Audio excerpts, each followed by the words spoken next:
salamat sa PDP for entrusting to me Region 2. Napakalaking lugar po ang Region 2 at napakalawak po nito. And I will try my best po na to advocate for and palawakin yung samahan natin sa Region 2. Alam ko, hindi po lingid sa kalaman na lahat na siguro for purposes of PDP, isa na yung region na yun ang pinakamahirap na lugar. But definitely, I will try my best. I think hindi naman po mahirap, no? Kasi may malinaw naman tayong purpose, meron tayong malinaw na objective. I think yun lang naman ang hinihingi ng mga tao, no? Something that would clarify to them what are our purposes. Nakikita naman nila yung bagay na yun. And we have a leader na they can trust. I think yun ang very critical sa susunod ng mga political exercise. Hails from Tuguegarao City. So, let me share to you, my dear friends, my dear colleagues in PDP, his background. He was a vice mayor of Tuguegarao City way back 2013. And he also supported and participated as one of the Duterte campaign teams, a parallel group based in Region 2 way back 2016, supported former President Rodrigo Roa Duterte during that campaign trail. And he was appointed way back 2017 as the President of the Development Academy of the Philippines. Right now, he is currently the lead facilitator and training advisor of the Office of the Vice President. Ladies and gentlemen, we're very fortunate that this person has joined PDP and expressed his full commitment and support to the party. I know that this person, this fine gentleman, who happens also to be a lawyer, can really provide a very significant contributions to the party itself. His influence, not only being a good public servant, but a community leader, could really spark a big difference in the coming years. Especially that we're about to roll out our support to Vice President Sara this coming 2028. He is a lawyer, as mentioned a while ago, a very well-trained facilitator, an educator, and at the same time, a person who really believes the principles, not only believe, but also embrace the principles of our party. So, ladies and gentlemen, without further ado, I'd like to introduce to you our oath taker. He will be taking his oath as the regional president for Region 2 of the Partido Demokratiko Pilipino. Attorney Engelbert Jojo Carona. Ayan, may I request Vice Chairman and Acting Chairman of PDP to come on front. To come in front, please, to administer the oath. To administer the oath of office to Attorney Engelbert Caronan as the Regional Council President for Region 2. May I request, of course, the officers of the party who are present. Number one, of course, ang aming Vice President for the International Affairs who comes from Luzon as well, Attorney Lambino. Our Arbitration Committee Chairperson, Attorney Pogi, you're the one. Jimmy Bondo, Attorney Yvette Contacto, former Undersecretary Penny Belmonte, former commissioner, asan si ano? Raymar Mansiluan. Ito si Raymond. Ka-Raymar, come over here.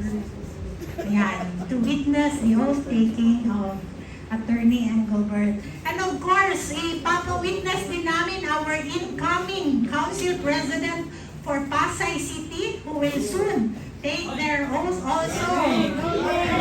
Ayan, si Yorme Noguera, and the incoming also Secretary General of Pasay City, Bong Tolentino. Okay, dito kayo, witness kayo ngayon. Next, pag-oath nila, witness na rin sila. Ayan. Pwede forward kayo. And of course, ang ating Executive Director. Okay, forward na lang po. Ayan. So, my honor to administer this oath. So, say it as I state his name. Okay? Please raise your right hand and repeat after me.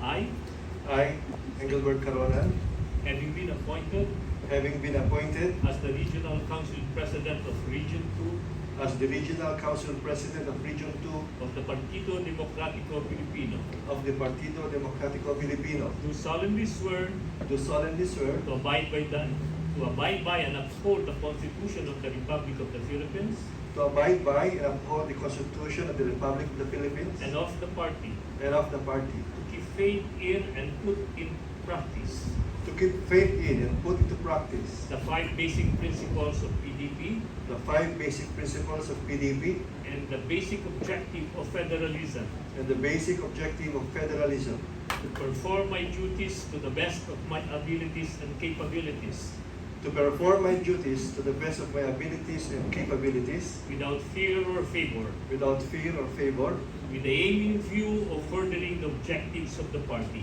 with the aim in view of furthering the objectives of the party and advancing the interests of the community to which it is dedicated, and advancing the interests of the community to which it is dedicated, and to conduct myself in a manner befitting a good and true PDP, and to conduct myself in a manner befitting a good and true PDP, so as to bring honor and prestige to the party. so as to bring honor and prestige to the party, And I take this pledge without mental reservation or purpose of evasion.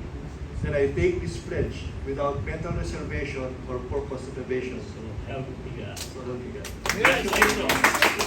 Congratulations, and of course, sige, teka, congratulate mo muna. Sekal, Kaal, pakibigay naman ng ating for the ceremonial pinning to our Regional Council President for Region 2. Congratulations! And welcome to the roster of officers of the Partido Democratico Filipino.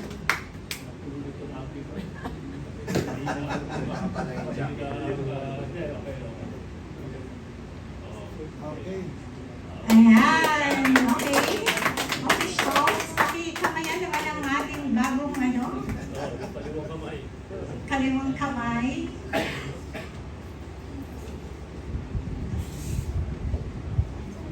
Ayan, bago natin ang signing of the let us hear a word of acceptance, of course, from our Council President, former Development Academy of the Philippines President. Ang dami nitong pinagdaanan sa gobyerno, kaya sigurado tayo na ang Region 2 ay magiging mas malakas para sa PDP. Please welcome once again, Ka Engelbert Caronan. Magandang hapon po sa kanilang lahat. Unang-una gusto kong magpasalamat sa PDP for entrusting to me Region 2. Napakalaking lugar po ang Region 2 at napakalawak po nito.